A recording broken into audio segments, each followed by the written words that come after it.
This is section 3.5a. 3.5 is set up in Hawks as 3.5a and 3.5b, which is actually kind of nice because it splits up the absolute value equations from the absolute value inequalities. So we're going to start with the absolute value equations. All right, let's review what it means to be an absolute value. The absolute value of a number is the distance that that number is from 0 on the number line. Now remember, distance is always positive. So say like the absolute value, we use these little bars here, the absolute value of 4 is 4, because how far is 4 from 0? Well, it's 4 units. That means the absolute value of -4 is also 4.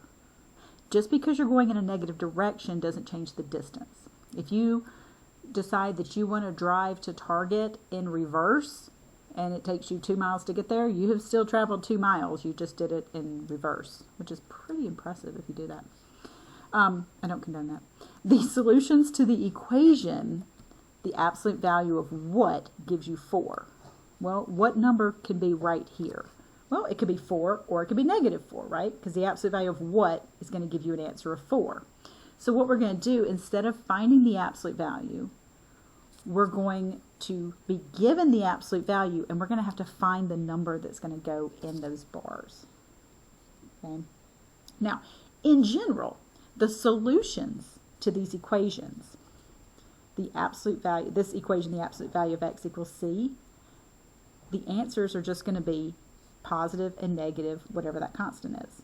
Now that's assuming that this is a positive number to begin with. We'll get to that.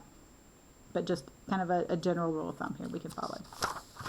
All right, now, the absolute value of x equals c has solutions of, have you ever seen this where we can kind of write two answers with a plus or a minus together?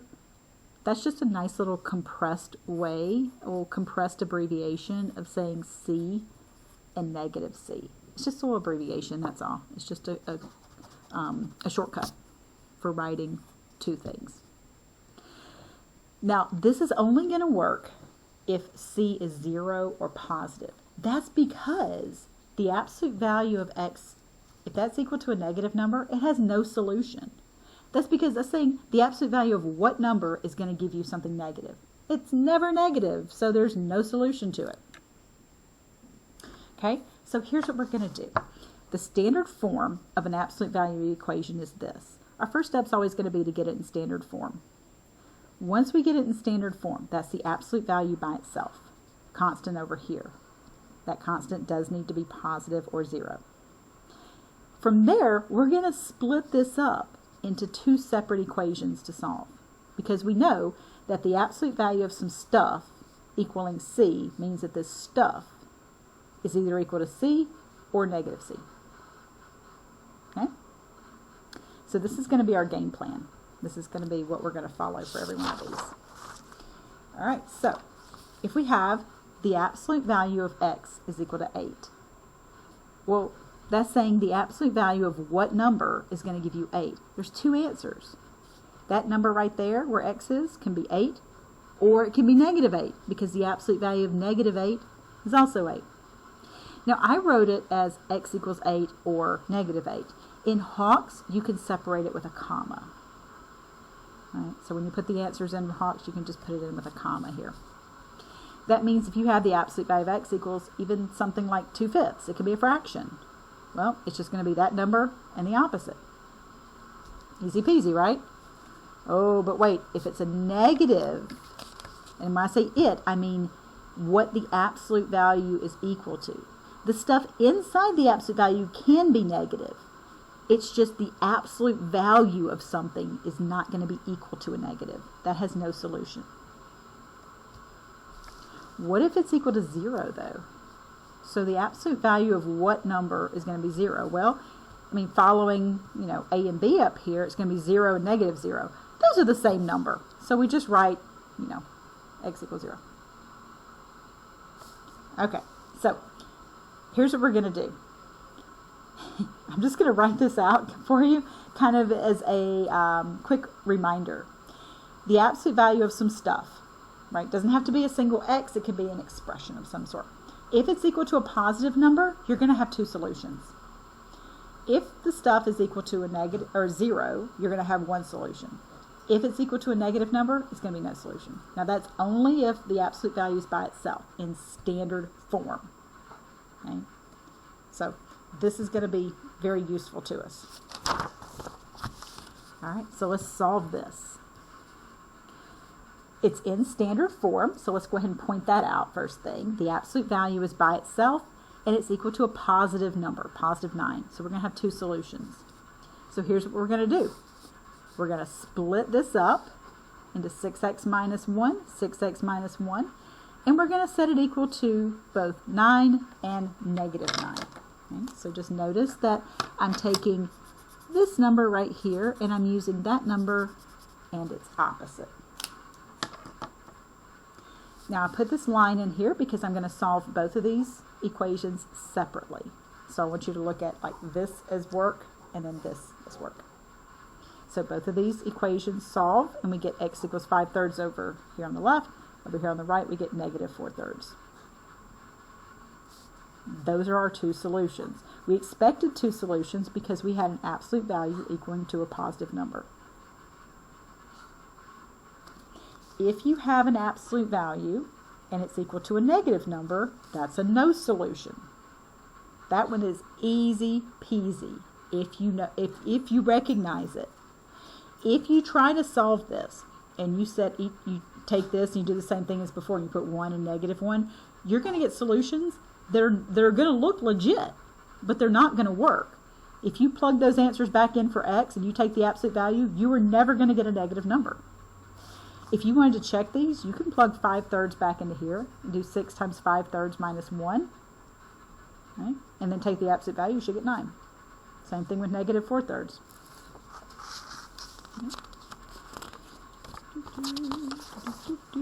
Alright, so 3x minus 5, the absolute value of that, equals 10. That's absolute value. It's in standard form. The absolute value is by itself. It's equal to a positive number. We're going to have two answers. So let's split it apart into the stuff inside the absolute value. Notice I don't change any signs inside the absolute value. It is just this number right here and its opposite. And then we're going to solve those two equations. This equation over here, this equation over here. So we get over here, we add 5 to both sides and then divide by 3. We get x equals 5. Over here, we add 5 to both sides, divide by 3. We get negative 5/3. So there's my two solutions. All right, here we've got one in standard form. The absolute value by itself over here equals 0. We should expect to only get one answer. Now here's the thing. I have a lot of students who will try to split those apart like this. There's no reason to do this with negative 0 because negative 0 is the exact same number as 0. So it's the same as the other one. You don't have to do that part. So all you have to do is just solve that one equation by subtracting 4 and then dividing by 6. That fraction right there does reduce to be negative 2/3. Remember, if the absolute value is equal to 0, you get one answer. If it's equal to a positive number, you get two answers. If it's equal to a negative number, you get no answers. All right. These, we have to put them in standard form first. Do not just dive straight into splitting these apart.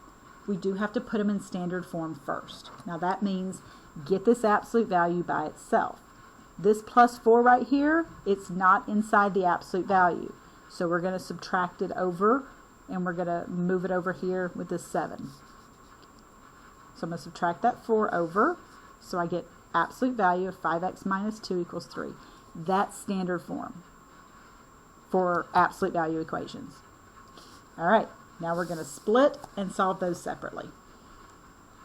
This standard form is so important. If you try to jump these steps and you try to just say, oh, well, negative 2 plus 4, first of all, you cannot add those two. This one's inside that absolute value and that one's not. Okay. So if you try to start jumping over steps, it's going to be a hot mess and a wrong hot mess. Okay, so solving these two equations, let me just accent this. Check out that 3. There's 3. There's negative 3. And then solving these two equations, we get those two solutions.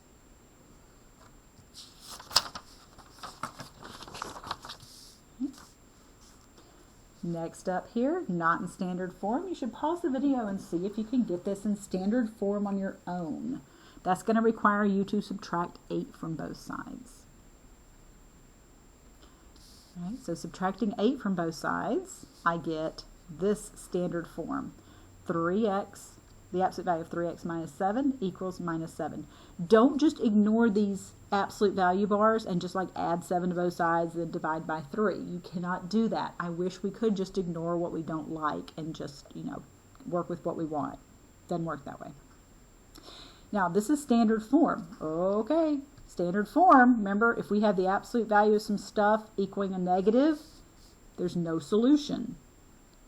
This one's deceiving because it looks like, oh yeah, this absolute value is equal to a positive. Everything's great, right? It's fine, it's fine.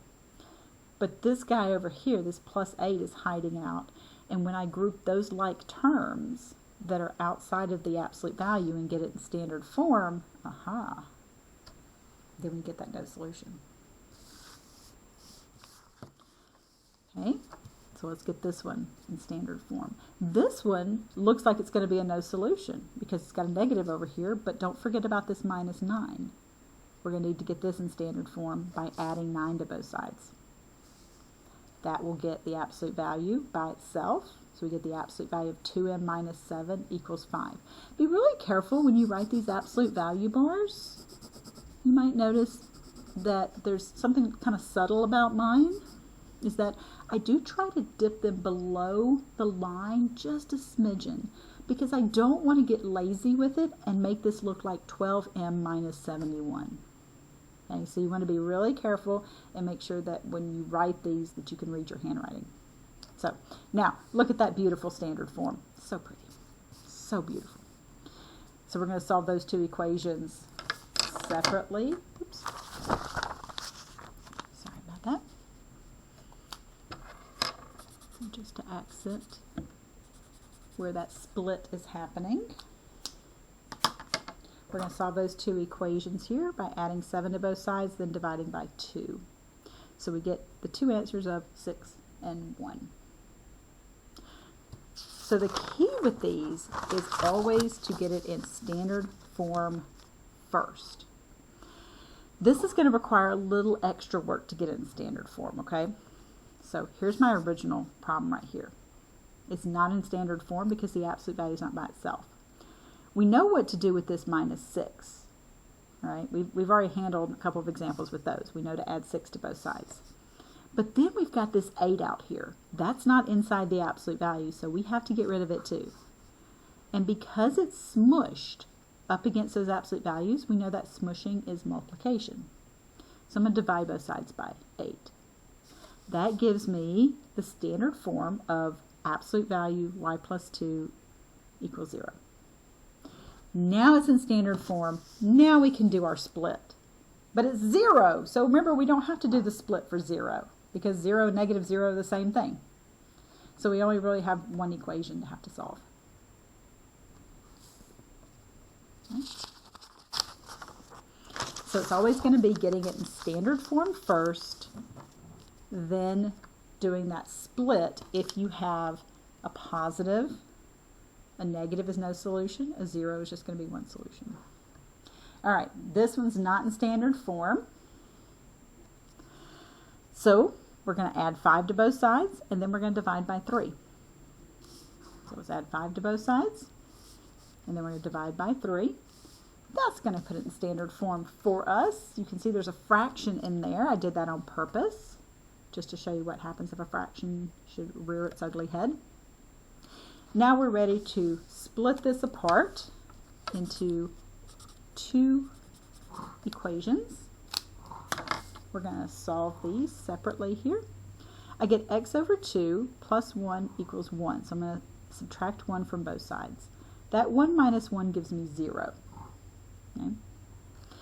This 2 over here came from the fact that that 2 down there is dividing by 2 because it's in the bottom of that fraction. So to offset division by 2, the opposite is to multiply by 2.